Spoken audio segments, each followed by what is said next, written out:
সঙ্গে সঙ্গে আমরা ফোন দিছি এবং ফায়ার সার্ভিসকে ধন্যবাদ, তারা সম্ভবত 3 থেকে 4 মিনিটের মধ্যে চলে আসছে। মানে এত দ্রুত কীভাবে আসলে আমি জানি না। অ্যাডভোকেটের চেম্বার আছে একটা, সেগুলো সব পুড়ে গেছে, আর একটা হলো ওই বাসাও আছে, বাসাতেও আগুন লাগছে।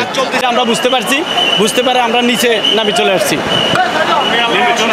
যে রুগীরে লয়ে গেছে, যে রুগী নিয়েছে উনি অসুস্থ, উনি ক্যান্সারের রুগী ছিল, করিমুল্লাহ, উনি ক্যান্সারের রুগী, ওনারা নেওয়া হয়েছে। আজকে বিকেলে ওনারা আনা হয়েছিল। আগুনে ধোয়া দেখার পর উনি আর নামতে পারে না, এখন নামানো হয়েছে। এখন নেওয়ার পর করিমুল্লাহর মেডিকেল নিয়েছে।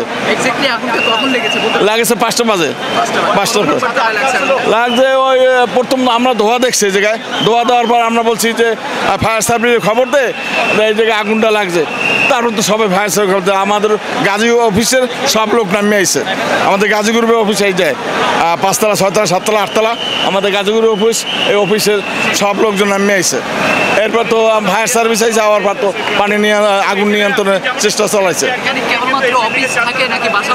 বাসা বাড়িও আছে, এটা বাসাবার ফ্যামিলি বাসায়, এটা ছিল ফ্যামিলি বাসায়, কারণ অফিস হয়ে গেছে আস্তে আস্তে অনেক অফিস। যে অফিসটা লাগছে এটা মনে হয় আদম অফিস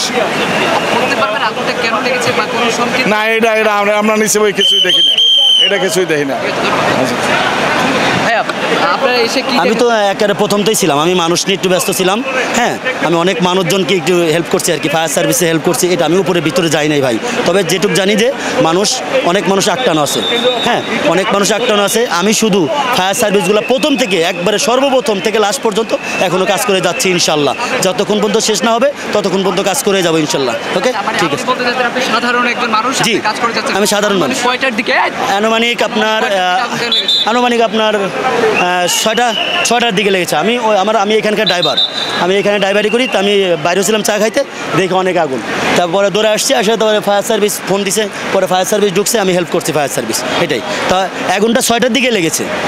আপনারা দেখছেন দৈনিক ভোরের আকাশ।